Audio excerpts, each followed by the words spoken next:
Welcome, everybody, to another edition of Sober Life Podcast. I'm your host, Scott Jones. I want to thank you for joining us today. I know it's early in the day, and maybe you're catching this on a repeat. Either way, make sure that you subscribe to our YouTube channel, SoberLifeStudios.com or the ATCnetwork.com. You can go to either one of those. Subscribe to our YouTube channel. Keep abreast of the shows that we're doing.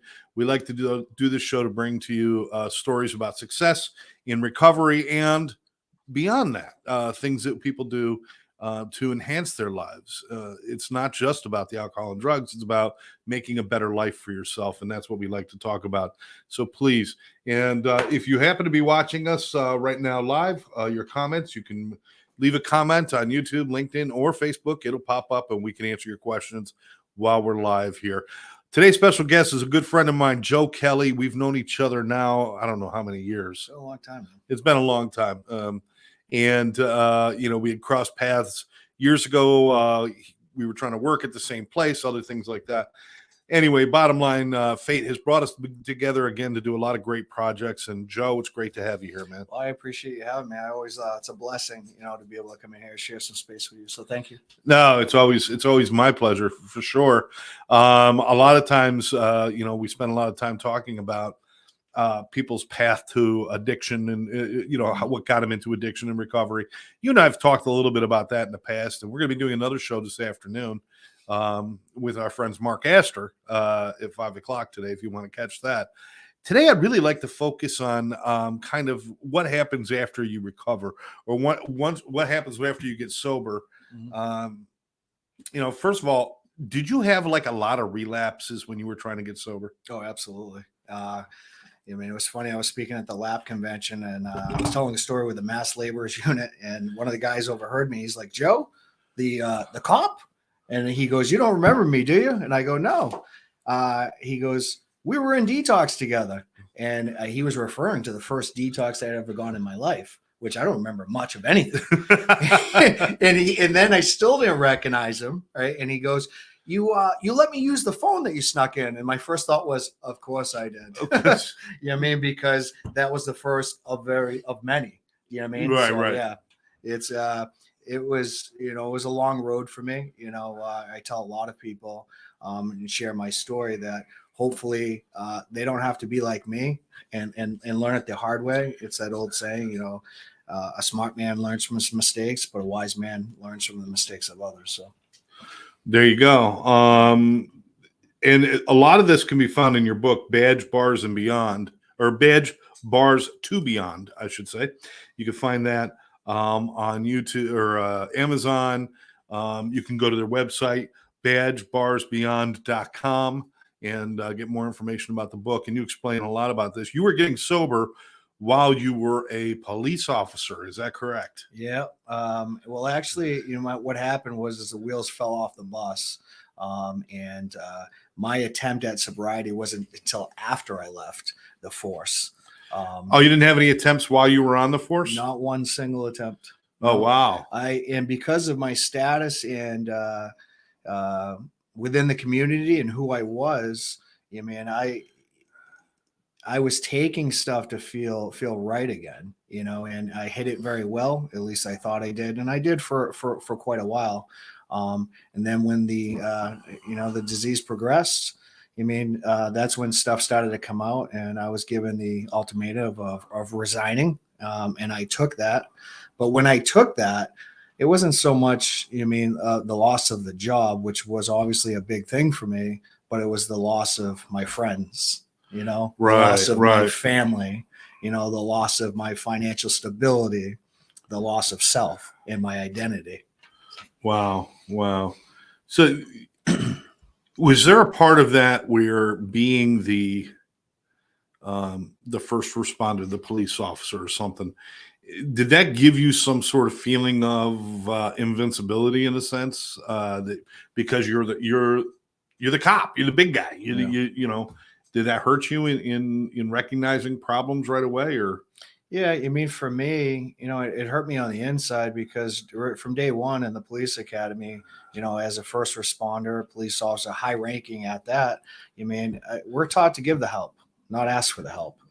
So those feelings, and especially being a man too, and being an alpha man, it was the guilt, the shame, those internal emotions, knowing that, once I started to see the red flags and knowing what I started to do was wrong and not being able to stop, and not being able to talk to anybody about it, because of what was embedded in me. Right. But also, all I did was way back then, I surrounded myself. My whole life was law enforcement. All my friends were law enforcement officers. And for me to come out and say something like that, the stigma that I thought that would come with that, the betrayal, etc. And then the losses that, obviously the dishonesty and everything I was trying to hide, eventually I lost anyway. Yeah. What was your exit? I know you spent some time in jail. I did. Which must have been a State very prison. strange thing to be on the other side of those bars, huh? Yeah, you have no idea. I mean, it wasn't like I was at a county jail. I was in state prison, and for the things that I did while active addiction, and I was in the blocks.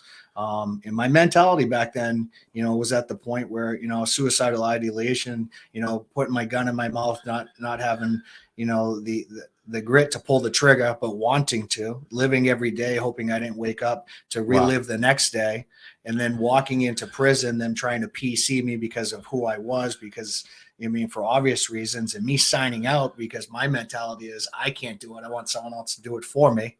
And that didn't even come to fruition because I'm standing here today, so for me, big part of my life, my staples is God, family, and helping others, because I don't know how that happened when you got people yelling from another block, 5 O's in that block, Wow. You were you arrested while you were still an active officer, or had you left the force before you got in trouble? No, I had left the force. Okay. My first arrest was, after quite some warnings from people that I knew, and me just not caring or maybe not paying attention to my state of mind. I was arrested only once, but every time I went into court for the arraignment or the case got continued, I'd have like 10 other charges that came up against me. Jeez. Because at the end of it, I was up to like 50 something odd charges, but all of it was non-violent criminal drug offenses, credit card theft, fraud, sending in bad checks, I'm sure possession. Yeah, and then there was a couple of possession charges, and obviously the big one, the one I was actually arrested for trafficking. You know what I mean? Because of the amount that I had on me. Did you cross state lines? Well, it was coming through the mail and everything else. But they didn't charge me or indict me federally. And I can remember going to district court every day for the charges, and more charges would come on and more charges would come on. And the district court judge actually said, and I think the DA and everyone, they were trying to give me some time to get my stuff together. I didn't see it, and I didn't want to live. And I didn't think I'd live to see the consequences. And every time I went in there, the judge finally said, "Are we going to indict this guy or what?" And they finally indicted me to Supreme Court. And I can remember, going to Supreme Court the morning of, sleeping on my uncle's couch, grabbing whatever clothes that I had left and going into court, thinking that I'm going to be going home right after I go into court for the arraignment in Supreme Court. And I remember the judge, it was Judge Nickerson. And he said to me, he goes, "I don't know how you've been able to stay on the street this long." He goes, and he held me on a $10,000 bail. And the thing is at that point in my life, I didn't have $10,000. My wife wasn't around. She had taken the kids. Family wasn't talking to me. I had no friends left in my life, and it like hit me right there of, what do you mean I'm not going home? Wow. Yeah. Wow. I got to tell you, it's got to be surreal to go from, you were a sports guy. You played a lot of sports. Yeah, I paid my way. Yeah, I paid my way for college. I went to school on a football and baseball scholarship. I came from, a middle-class family. I was always the big fish in the little pond in terms of my athletic ability. Went to college. That paid for college, got out, within a year, I was my dream job of being a police officer, rise to the ranks in terms of I was K-9, implemented the K-9 unit there. Wow. I was on the emergency response team for all the southeastern Mass, and I got hurt. I got hurt on a job, and the long story short was, as a police officer, I saw a lot of things, especially on those special teams, a lot of things on a daily basis most people don't see in their lifetime. Right. And it started to affect me on the inside, and I stuffed it all in. And then when I got hurt, I got prescribed Oxycontin back in the days that they give the cancer patient because I had complications from knee surgery. Wow. And I got hooked on them because they numbed the pain that I already had on the inside. Wow. And then as every story goes, I ran and got angry until the wheels fall off the bus. And, thank God today that I'm still here. Now, a lot of people have their own personal stories. I have mine for recovery. And I know that, there was a lot of shame. There was a lot of guilt. There was a lot of, feeling less than, and there's a lot of things. But here we are. You're a sports star. You got the whole town rooting for you, kind of, at the baseball game or the football game. You go on to college. You're a police officer. You got, you demand some respect, and you got some things. It's all that's you put your life at a level that's up here, and then to go all the way down to jail. What was that sitting like inside of you while you were sitting in prison? To think about that journey and where you were at. I mean, how low were you at that point? Well, it started with, I think the turning point for me was the arrest. And we all talk about in recovery doing your fourth step and this and that. I mean, when I eventually got there years later doing it was very easy for me because most of my stuff was splattered against the front page of the paper in every place you could imagine in the state of Massachusetts. Front headlines, everything that I did was out there. So when I was sitting in jail replaying all this, it's 1 minute I was on top of the world, and the next minute I'm sitting in a cell going, how the hell did I get here? After a couple of days of just sitting there and going, how did this happen?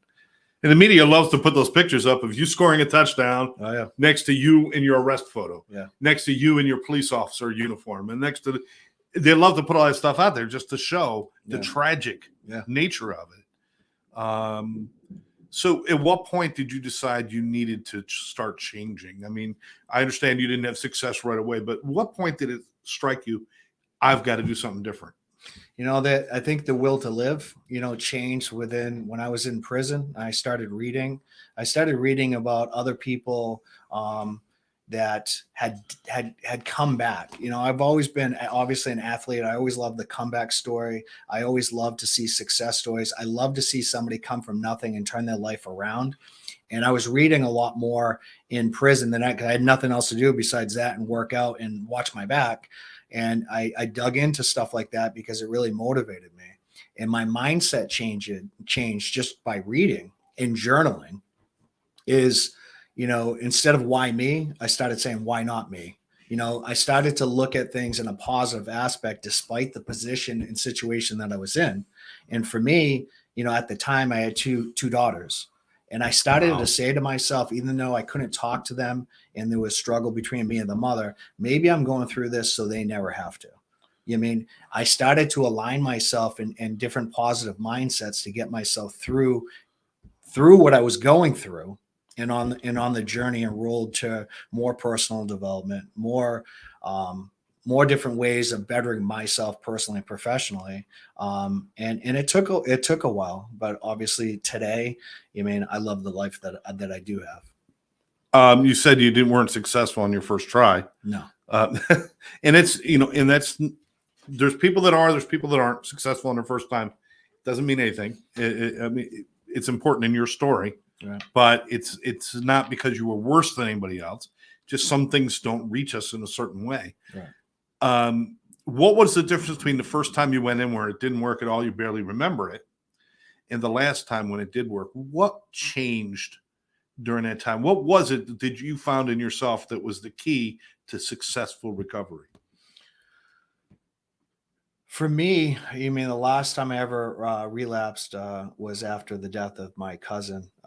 We were out in a boating accident. I was sober at the time, and I almost drowned. He ended up going under, and he lost his life in front of me. And he was probably one of the bigger motivators in my entire life from a young age, because he was like 6 years older than me until that day. And no matter what happened in my life, a lot of people, for me, I had a lot of people that were there to jump in the limo, so to speak. But when the wheels fell off, there was no one there to help me push. Right. And Right. I had a solid two people that are no longer with me in my life today, that were always there, always being positive. And I had said to myself after that day, after picking up, and I said, what am I doing? And I started to live my life for other people that were no longer here, like main, real important people in my life, until I could start living it for myself. Do you know what I mean? Yeah. And to this day, I still talk to them. One of them, I have the ashes in my car. Call me crazy. You said he was a motivator. He still is. Yeah. Oh, absolutely. His spirit or his guidance absolutely. is kind of like he's your Obi-Wan Kenobi, if you will. Yeah. Because here it is, Scott. I don't know why I was chosen by God, to get through most of the stuff that I've got through in my life, which was pretty bad. And others aren't. But it's my responsibility to do something with that. It's my responsibility to give back any which way that I possibly can. And I get emotional when I talk about it, because for me, there was two very, very, very main people in my life that got me up to the point of where I was. And I'm not talking about the negative parts. I'm talking about the good parts of my life, because I had a very good life up until all this stuff went downhill. Those people don't have a chance to live life. Those people don't have a chance to be around their kids. Those people don't have a chance to do anything more in life. So I take that very seriously, because they spent and had such an impact in my life that it's my responsibility to make something with my life to make an impact in other people's lives. I love that. Absolutely. There are people from my past that did not make it. Yeah. There's people that died from the disease that you and I suffer from. But they still are my guiding light. Yeah. In a sense, they suffered, so I didn't have to. And there's almost a responsibility that goes with that. It's like, it's almost as they passed the torch to us and said, you have to carry this now. Right. You don't get to quit. So that's awesome. So what did you figure out for you? Because sports guy, police, whatever, what was your journey turning into once you started to find recovery, as far as what you wanted to do with your life? How did that start to come about? Because what you're doing now is amazing, and we're going to get to that. But Right. How did that journey come about?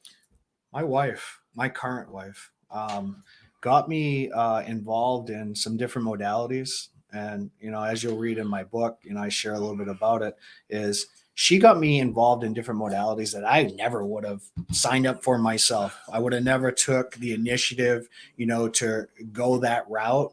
And the reason why I signed up for her is because when I first met her, she was involved in a lot. And it's a funny story, but it changed my life. Is I signed up with it because I wanted to be a part of her life. So I'm like, let me do some things that she's doing. But when I started to do them, I was like, it was such a change in my own life that I got sucked in, and those first modalities were simple things like meditation, yoga. I would have never done those things ever in my life, but doing them and taking the initiative and having her push me to do them, or me just wanting to do them because she's there, which is the funny part, it started to have an effect on me. It gave me more peace. And then the next step was life-changing for me, was when she asked me, when she was getting certified in NLP, which is neuro-linguistic programming, if I would like to do it. And I, of course, said yeah, because I wanted to do it with her. And let me tell you what, I talk about that all the time now. Not only did I do it, I became a master trainer in it, and then I became a trainer in it. Which now I certify, train, and educate people around the world in. And it has changed. It not only did it make me a better husband, a better father, it made me a better human being. Wow. And this all lends itself towards a sober lifestyle as well, right? Absolutely. you know, uh, and I think that's the key for a lot of people out there is to understand it's not enough to put down the drink or the drug. It's not enough to do that. It's not even enough to do that and go to meetings or to get a sponsor and do all. You have to build a life that's worth keeping. Absolutely. That's worth coveting and holding on to. Because if you're not building a life, if your whole life is only about don't drink and don't use, that's all it's ever going to be. And and we've met those people, right? Those are the people that, they've been sober for 30 years and they're like, I might not be sober tomorrow. And it's like, why if you had the right life, so, what kind of things did you discover about you? Because you were at that low point in jail, in prison, where it's like, okay, I had a shot at a great life and I kind of blew it all. And it's like, my name's in the papers. When did you moved into this life? And yes, so you followed your wife through some of this stuff. Yeah. So, hey, half the things men have ever done in their lives has been to impress a woman. We know that. It's a fact. Good or bad. We don't think of that shit on our own. We're just not that smart. But what did you start to figure out about you? Did you start to learn about like new things about you that you didn't know about you before? Yeah, absolutely. I mean, like I said, with NLP and hypnosis and time techniques, all these different modalities that I got trained in, I actually learned about myself while doing it. Because one of the biggest thing was, within NLP, you can use different modalities to get rid of limited beliefs. Huge for me, to get Let's define that real quick. Yeah. Limiting beliefs. Yeah. Believing that I can't accomplish or do something for some reason or another. And 90% of the time when you feel like you can't do something, that's your own voice speaking to you. That's not a hard rule anywhere. Once in a while, it's like when you're standing on a building and says, I can't fly. That's a rule of physics. We're gonna go with that. Yeah. But if you're saying I can't have that job, I can't do this, can't do that, those are limiting beliefs that you had to get rid of for you, right? Yeah, and I had to get rid of them. But not only did I have to get rid of them, these were some of the things that I had in my mind that society had put on me. Now I'm a convicted felon, right? So now I can't go out and do this or do that or make the money that I want to make or help the people that I want to help because I have all this stacked against me. Do you know what I mean? And then there's my anger management around all of that. Right. I do timeline techniques and getting rid of, my anger, my sadness, my guilt, because that all played into stuff that was holding me back for being the best version of myself that I could possibly be. You mean it was life changing when I started to remove those limited beliefs of just because I'm a felon and just because 150 other people couldn't do it. Why does that mean I can't do it? When did I decide that? Right. So I started to motivate myself, to say, hey, there is no failure. There's only feedback. It's how you apply that feedback and press on. There's also something about, it's going through your mind, you're an ex-con. That's never going to change. But it can either be a weakness or a strength. Absolutely. And I think a lot of people out there who have had a hard journey, they're still dragging this journey behind them like it's a weight, like it's a bad thing. Right. Were you able to flip the switch on that and turn the fact that your journey took you from Yale to jail, if you will? Were you able to? When did that transition happen where that became your strength and not a weakness anymore?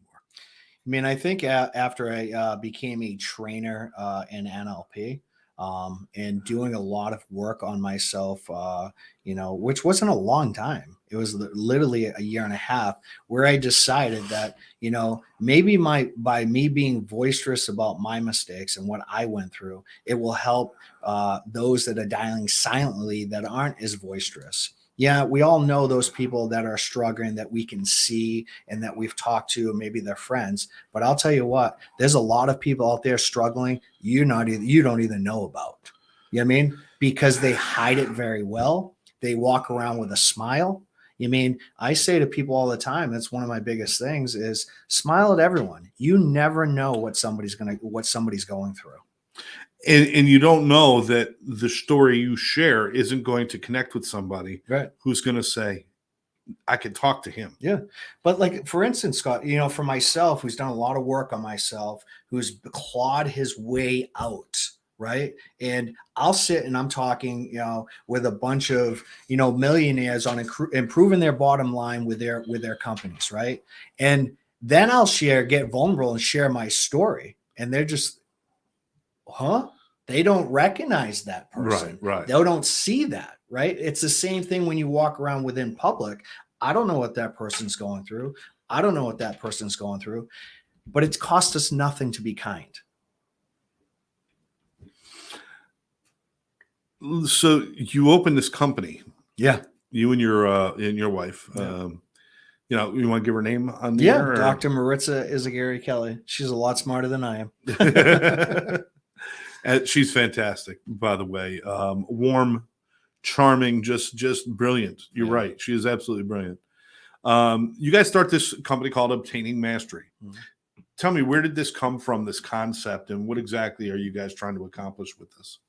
The concept, it basically is about certifying. We found that my wife wrote a book a long time ago called Get Off the Couch. Wasn't very popular with the therapeutic type of community, for obvious reasons. But our thought process is going through NLP and being able to get somebody, from one situation to the situation they want very fast and effortlessly over sitting on a couch. And there's nothing wrong with talk therapy. I'm not saying anything like, I think it has its place. I think it works in combination with other things. Yes. So she had been doing this prior to me coming in, and I joined forces with her. And what we do is we certify people, and it's 5 different modalities. It can be NLP, hypnosis, time techniques, EFT, and life coaching. It's from anybody that's looking for professional growth or personal growth. Whether it's high executive CEOs that are trying to clean up their communication skills, improve their bottom line, or if it's just somebody who's first starting out like I was years ago, that wants to do some good work on themselves, whether they choose to work with individuals or they're just there to work on themselves. I love what we do. And then we also teamed up. I'm the union liaison for CWA Local 3140. We train reps, EAP reps across the nation in terms of the airlines, in different types of things, as we teamed up with you and Karen. Yeah. Do you to teach them? For me, the one thing, my big target right today is mental health, and breaking the stigma of what mental health is. Because when people think of mental health, most people think of somebody sitting in a straitjacket, hospital setting with higher disorders. It's not. We all struggle with mental health, stress, burnout, moments of anxiety, depression. That stuff all leads to self-medication, substance use disorder. So my big emphasis today is giving people the tools to recognize, certain areas that people need to address. One of the biggest things is self-care. Most of us who help a lot of people out there give so much of ourselves that we have nothing left give so much of ourselves to others, we have nothing left for ourselves. Right. And there's people out there that'll do that, and they come up with these ideas of people pleasing and things like that, which, by the way, is a bullshit concept. And I'm just going to put it out there. The reason we people please is because we want them to see us a certain way. We're actually doing it to get something. When you do that, you need to be the hero. You need to be the person. And so you become an emotional vampire. You're just kind of sucking out the emotions of the other person and stuff. But anyway, I get that. One of the things that happens a lot is we get a lot of people out there saying, especially these days, and you're probably coming across this, oh, I'm just going to be a life coach. I'm going to tell people what to do. Right. And these are people usually who have a lot of unpaid bills. They live in their mom's basement. They, they don't have their own shit together, and they want to go out and help other people. Right. It's become a very common thing. So that's why I understand the things that you work with as far as the NLP and beautiful, beautiful programs like that. Mm-hmm. When you get into life coaching, mm-hmm. Has that been a problem where people just come in and saying, oh, I just want to tell people how to live their lives and stuff like that? For us, we protect our entity, I should say. I mean, when somebody comes in and wants to take a course with us, it's not that we just sign them up right away. We want to make sure they're a good fit too. Okay, good. Because here's the thing: the one thing I've learned a long time ago is you can only help those that want to help themselves, right? I don't want to be somebody's excuse of why they haven't succeeded. You mean, or they haven't they haven't moved the needle. Even when I work with hundreds of people in terms of coaching clients across the country.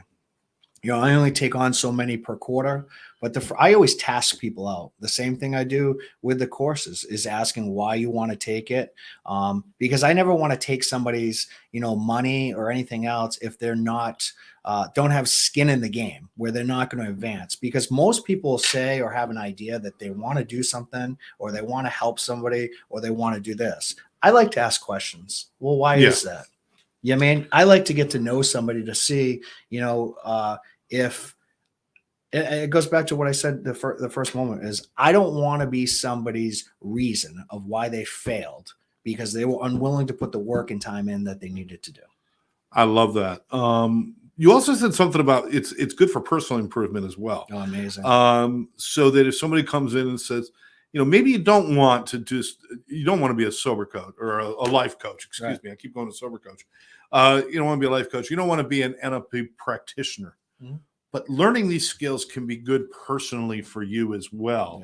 Yeah. Is that something that you found or something that a lot of people respond to? I'm glad that you brought it up because a lot of time when people are calling me about getting certified, I get it. Listen, I have a lot of people that come in and say, hey, I want to take an NLP because I'm a business owner. I want to make more money. I want to improve my bottom line. I want to improve my communication skills. I want to be a better leader, this and that. And it will do all of that. Certainly, it will do all of that. But what I get excited about, which they don't know, and it's hard to explain, is the changes within they're going to have through the process. Right. I get so very excited about that because I literally have people when they take courses, take a picture of themselves on day 1, take a picture of themselves on day 6, and they don't recognize themselves. Right. It is. I don't think that I can give it enough justice until you actually go through it. And I was the biggest skeptic of all, Scott. When I first went in and took practitioner training, Tony Robbins is an NLP practitioner who took something and ran with it, right? Yeah. When I went into practitioner training, they were asking me some things that we were getting. When was the first time that I ever felt anger? And it takes you back all the way back to as far as your subconscious mind can remember, right?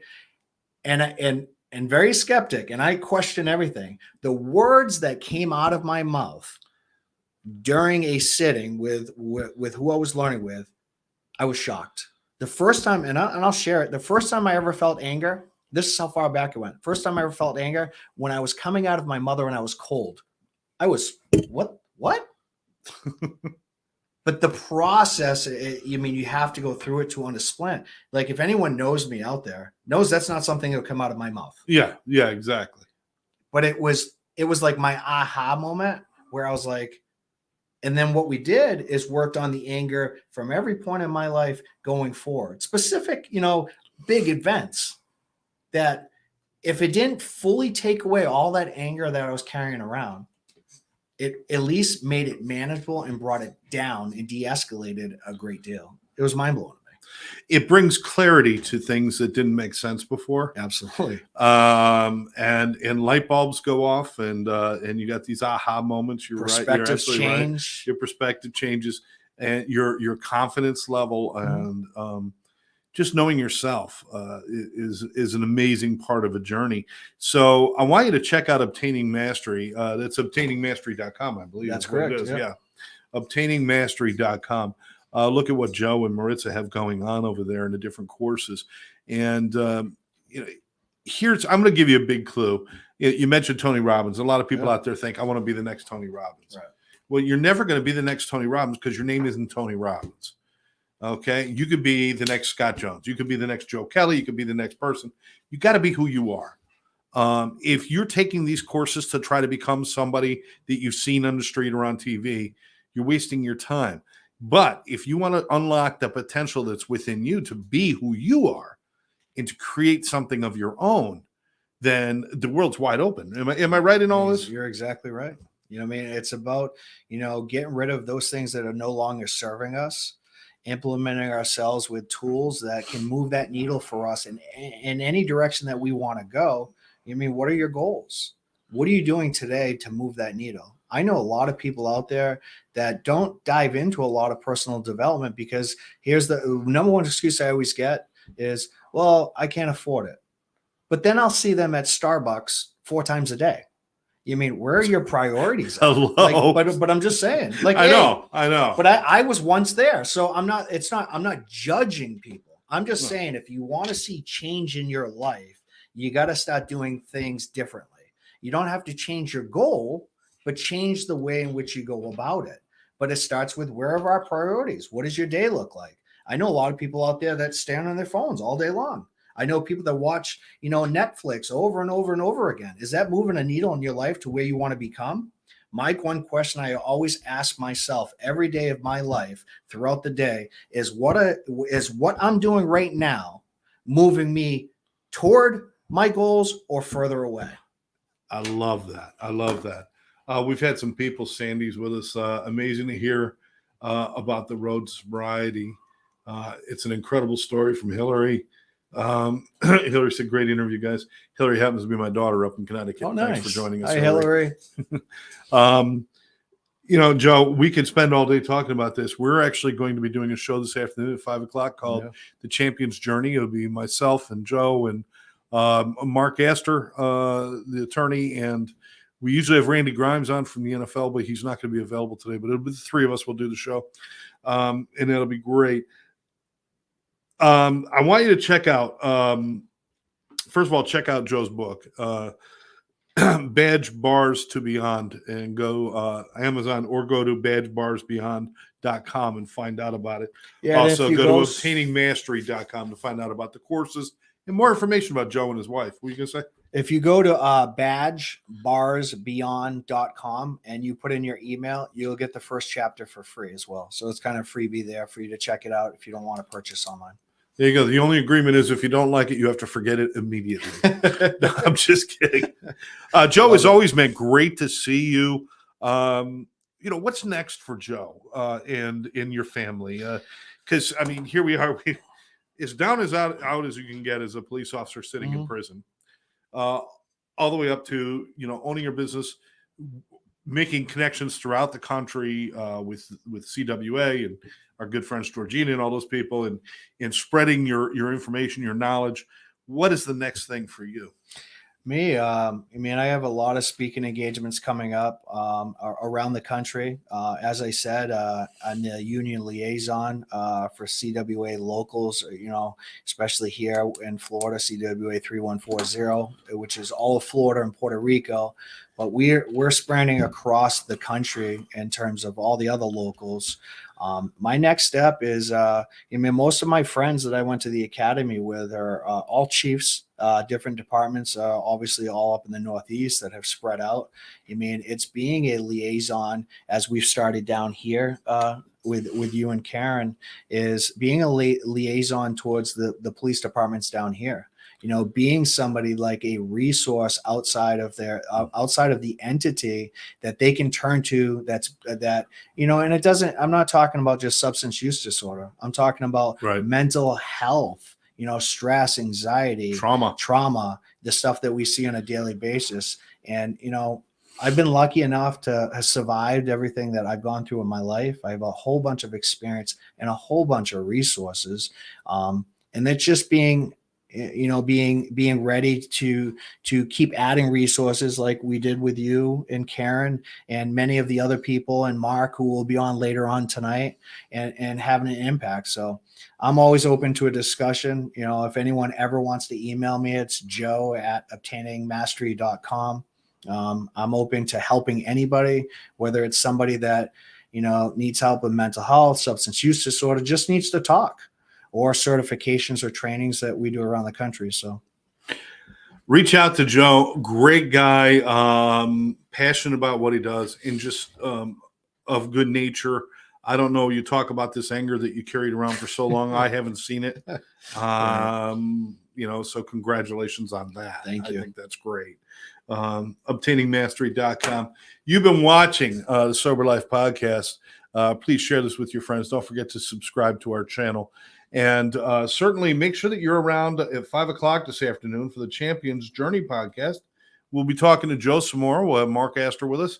And we're going to dig a little deeper into, going through and a story of addiction and pain and finding your way to the other side, the Champion's Journey. That's what we're going to be talking about. For now, Scott Jones for Joe Kelley. Thanks for joining us. We'll catch you next time.